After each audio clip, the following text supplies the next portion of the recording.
है, हार्दिक अभिनंदन।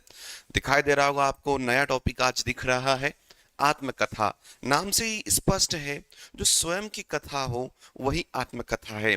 तो याद रखें दोस्तों, ये आत्मकथा की हम बात कर रहे हैं, यानी लेखक या कवि, भाई पद्य गद्य दोनों रूप में हो सकती है। स्वयं की कथा, अब वो किसी भी रूप में हो, चाहे गद्य में हो चाहे पद्य में हो, वही कहलाती है आत्मकथा। तो आज हम बात कर रहे हैं आत्मकथा की। आत्मकथा के बारे में पढ़ेंगे और समझेंगे कि क्या विशेष इसमें रहा है। चलिए शुरुआत करते हैं, पहले प्रश्न की ओर बढ़े। पहला प्रश्न, हिंदी की प्रथम आत्मकथा। भैया अंकित नो सिग्नल हो रहा है यहां पर।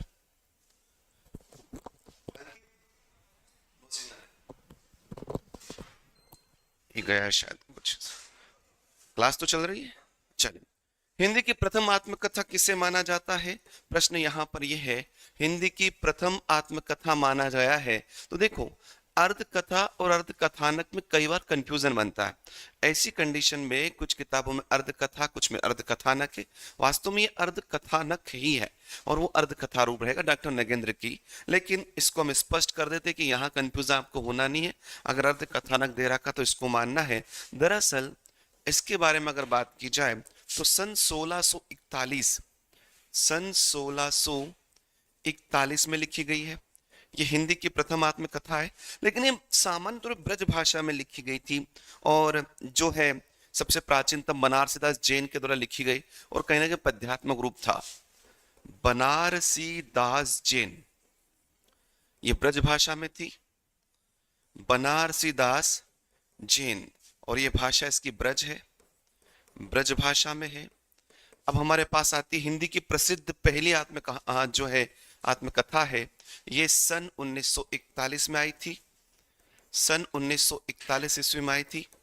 बाबू श्याम सुंदर दास, बाबू श्याम सुंदर दास, हिंदी की पहली प्रसिद्ध आत्मकथा है ये, श्याम सुंदर दास, सुंदर दास। एक प्रश्न और बनता है कि खड़ी बोली की जो है प्रथम आत्मकथा कौन सी मानी जाती है? तो याद रखना 1910 में लिखा गया था सत्यानंद अग्निहोत्री ने। सन 1910, सन 1910 ईस्वी में लिखा गया था इसको सत्यानंद, सत्यानंद अग्निहोत्री के द्वारा, अग्निहोत्री के द्वारा लिखा गया था इसको। ये उन आत्मकथाओं की बात कर रहे हैं जो प्रमुख प्रमुख है। अब बची मेरी जीवन यात्रा, इस नाम से कई लोगों ने लिखा है, लेकिन जो सबसे प्रसिद्ध रहेगी वो रहेगी राहुल सांकृत्यायन की। सन 1946, 1946 ईस्वी में है। यह राहुल, राहुल सांकृत्यायन, सांकृत्यायन याद रखना दोस्तों, ये हो जाएंगे सांकृत्यायन। तो ये चार नाम है और चारों ही बहुत महत्वपूर्ण है, चारों ही बहुत महत्वपूर्ण है। एक एक आत्मकथा बहुत महत्वपूर्ण है।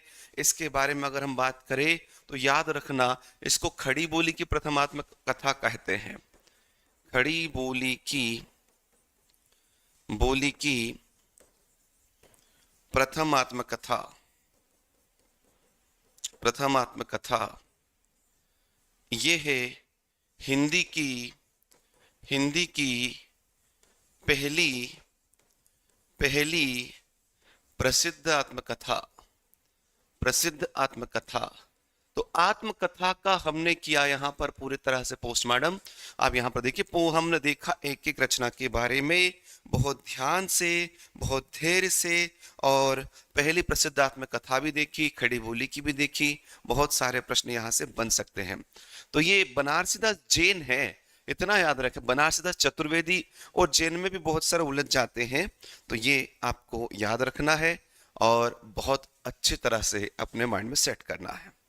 ठीक है, ओके भैया, देख लीजिए, पढ़ लीजिए अच्छी तरह से, कोई दिक्कत हो नहीं। मुझ में देव जीवन का विकास, ये आपको भी याद रखना है। अगले पर पहुंचेंगे, अगला, ये अगले पर पहुंचते हैं, अगले प्रश्न पर पहुंचते हैं। खड़ी बोली हिंदी की प्रथम आत्मकथा किसे माना जाता है? खड़ी बोली हिंदी की प्रथम आत्मकथा किसे माना जाता है? खड़ी बोली हिंदी की प्रथम आत्मकथा, खड़ी बोली हिंदी की प्रथम आत्मकथा किसे माना जाता है? यहां लिखा हुआ है हिंदी की नहीं बोल रहे हो, खड़ी बोली हिंदी की पहली आत्मकथा। तो खड़ी बोली हिंदी की प्रथम आत्मकथा की अगर बात की जाए तो अभी 4 नाम आए थे। इन्हीं नाम में से पिछले में एरो लगा कि नहीं लगा हमारा? लगा है, इस एरो को यहाँ लेकर आएंगे हम, यहाँ पर, ठीक है, अगले पे पहुंचेंगे। एआई ज्योतिषी ना झूठ